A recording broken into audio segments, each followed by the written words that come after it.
น้องธิดาลาวหับคำท่าเอาโจทย์ใหญ่จากอาจารย์นักดนตรีให้ไปฝึกห้องเพลงนี้เพียงแต่ค่ำคืนเดียวน้องธิดาลาวจะเฮ็ดได้ดีขนาดใดไปฟังคลิปนี้น้ำกันทักทายสวัสดี FC แฟนคลับมาพบมาพ่อกันอีกแล้วทุกคนเอ้ยช่วงค่อยคำยามแรงปัจจุบันนี้ก็ก้าวเข้า4 โมงไปเป็นทีเฮียบห้อยแล้วทักทายสบายดีมดสู่ผู้สู่คนก็แล้วกันโดยเฉพาะ FC แฟนคลับของน้องธิดาลาวลูกสาวของพ่อแม่ผู้ที่ฮักผู้ที่หอมผู้ที่แจกความน่าฮักให้บรรดาแฟนๆทั้งใกล้และไกลบ่ว่าจะอยู่ทางฝั่งไทยอยู่ทางฝั่งลาวอยู่ทางต่างดงต่างแดนก็ว่ากันไปท่านผู้ชมที่ผ่านมาน้องธิดาลาวเฮาก็จะได้เห็นน้องมักห้องเพลงของผู้ใดเพลงของตนเองเพลงของเมฮันนอกเมฮันนี่มี4 หน้า 5เพลงก็จะมักห้องเพลงเรานั่นแหละประมาณมี6-7เพลงที่น้องจะห้องสลับซับเปลี่ยนกันไปแต่บ่ค่อยเห็นมีเพลงดังๆที่มีกระแสติดหูอยู่ในปัจจุบันนี้เนาะที่น้องเอามาห้องน่ะซึ่งแตกต่างจากอายแตกต่างจากอุ้งอิงฮักแพงเพลงใดที่มีกระแสปัจจุบันนี้ศิลปินเหล่านั้นจะฮีบเอามาห้องฮีบเอามาคับฮีบเอามาห้องแล้วก็จะเฮ็ดให้ตนเองมีกระแสยิ่งขึ้นแต่ว่าโกงกันข้ามกับน้องธิดาลาวบ่ค่อยจะห้องเพลงใดที่มีกระแสตามสื่อสังคมออนไลน์น้องก็จะห้องเพลงของตนเองเนาะเป็นประจำอยู่แต่ว่าก็เข้าใจท่านผู้ชมเนาะอันนึงก็คือเรื่องลิขสิทธิ์คันจะไปห้องตามวงใหญ่ๆเขามันก็อาจจะติดลิขสิทธิ์เมื่อติดลิขสิทธิ์มามันก็ยากเพราะว่าเฮานี่เป็นวงดนตรีน้อยๆเป็นค่ายน้อยๆบ่คือกับวงหมอลำใหญ่ในวงหมอลำใหญ่นี่เขาจะกิ้งกังเนาะศิลปินของเขาศิลปินโตสู้วงเขาจะห้องเพลงใดที่มีกระแสเขาจะโทรหาเจ้าของเพลงเจ้าของลิขสิทธิ์ทันทีเคลียร์ยิ่งเอามาห้องไว้เท่าใดวงนั้นยิ่งจะมีกระแสฮือฮาขึ้นเท่านั้นเพราะนำตามกระแสเด้แต่ว่าโกงกันข้ามกับน้องธิดาลาวโกงกันข้ามกับบ้านศรีวิไลเนาะเฮาก็เข้าใจสภาพค่ายเฮาบ่เป็นวงใหญ่เพราะฉะนั้นจะให้แลนตามสื่อโซเชียลมันก็คงเป็นไปได้ยากแต่ว่าถึงอย่างใดก็ตามท่านผู้ชมคำท่าโจทย์ใหญ่ครั้งนี้น้องธิดาลาวหับมาเต็มแล้วจากทีมแบ็กอัพอาจารย์นักดนตรีบอกให้น้องห้องเพลงนี้ของแม่จินตลาพูนลาดว่าซันเดย์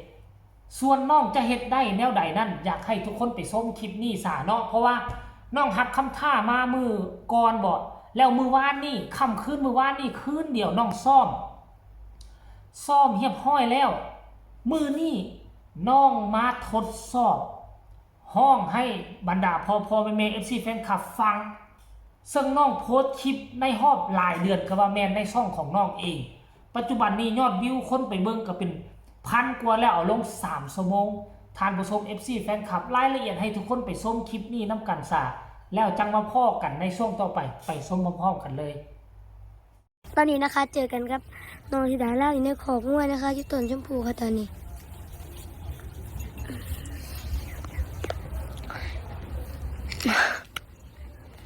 อร่อยมากเป็นเยอะแล้วนะคะ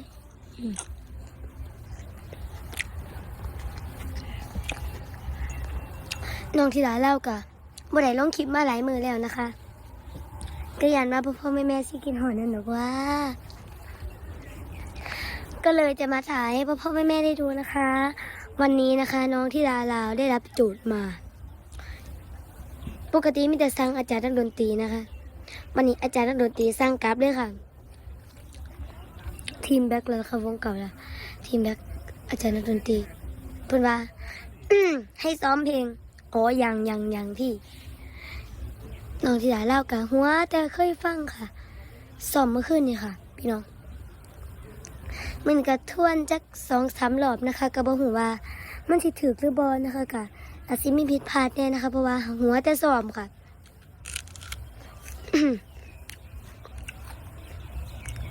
เป็นเพลงของ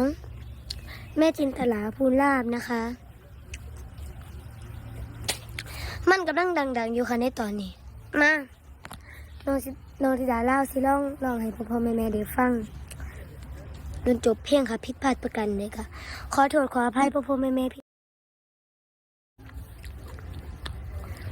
มารักษามีขอบกั้วค่ะนี่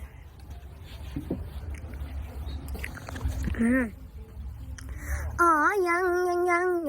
พี่ยังไม่มีคู่มันและคู่หมายยังเป็นโสดโดดเดี่ยวอยู่เดียวดายใครจะหมายจับจองน้องเชิญเลยน้องยังไม่มีแฟนหรอกน้องขอบอกให้รู้อย่าสู้อันความรักปากใจยังไม่เคยเชื่อเถิดเชื่อเถิดน้องอ๋อยังอายยังไงหัวใจนั่งยังว่าดูเห็นบ่ทุกคนน้องธิดาลาวบ่ย่านบ่กลัวต่อคำท่าต่อคำบอกสอนอันนี้ก็ถือว่าเป็นเรื่องดีได้บ่แม่นว่าท่าทายกันแนวนั้นแนวนี้ดูถูกกันบ่แม่นได้ด้วยความว่าเพลงนี้อาจจะยังเป็นกระแสติดหู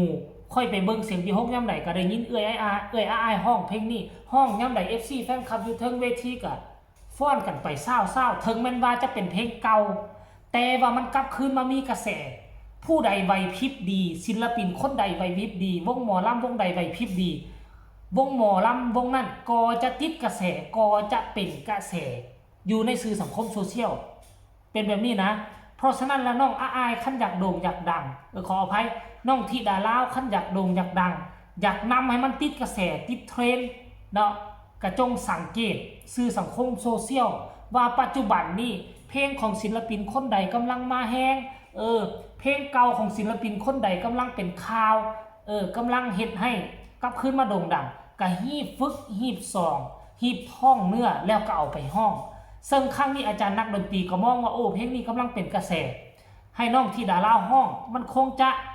เข้าสำเนียงเสียงคอน้องธิดาลาวเพิ่นก็เลยแนะนำมาน้องธิดาลากับบลอซ่าน้องธิดาลาวกับบลอซ่าน้องว่าน้องบ่เคยฟังได้น้องก็บ่เคยฮู้น้องได้ยินอาจารย์นักดนตรีว่าเพลงนี้น้องก็ไปค้นหาแล้วก็มาฟังเมื่อวานนี้แล้วก็ซ่อมแป๊บเดียวว่าซั่นซ่อมแป๊บเดียวแล้วก็มาร้องห้องมื้อนี้ก็ห้องไปได้ก็คาดๆเคินๆฟังเสียงคอก็อยากว่าลักษณะคือเจ็บคอหรือว่าบ่สบายอีหยังจักอย่างเพราะว่าหยังเพราะว่าน้องเดินสาย4มื้อซ้อนขึ้นเวทีห้องเพลง4มื้อซ้อนและหากันสิได้พักมื้อวานนี้แล้วมื้อนี้ก็มาซ่อมเพลงใหม่ห้องให้ FC แฟนคลับได้ฟังได้ชมอีกแล้วเพราะฉะนั้นเสียงคอของน้องก็จะแหบแน่จักหน่อยนึงเนาะทานผู้ชม FC แฟนคลับก็แหบตามวัยอายุ12ปีขึ้นคอนเสิร์ต4มื้อซ้อนก็สิให้มันบ่เจ็บบ่ไข้บ่ป่วยบ่แหบบ่เฮ่อบ่ผิดบ่พลาดแน่มันก็คงเป็นไปบ่ได้ทานผู้ชม FC แฟนคลับก็หวังว่าพ่อแม่ FC ผู้ที่ฮักที่หอมก็คงจะเข้าใจในตัวธิดาลาวท่านผู้ชมเนาะสำหรับคนที่บ่แม่น FC แฟนคลับเขาก็จะมีคำวิพากษ์วิจารณ์คำตำหนิติชมของเขาเป็นเรื่องปกติปล่อยเขาไป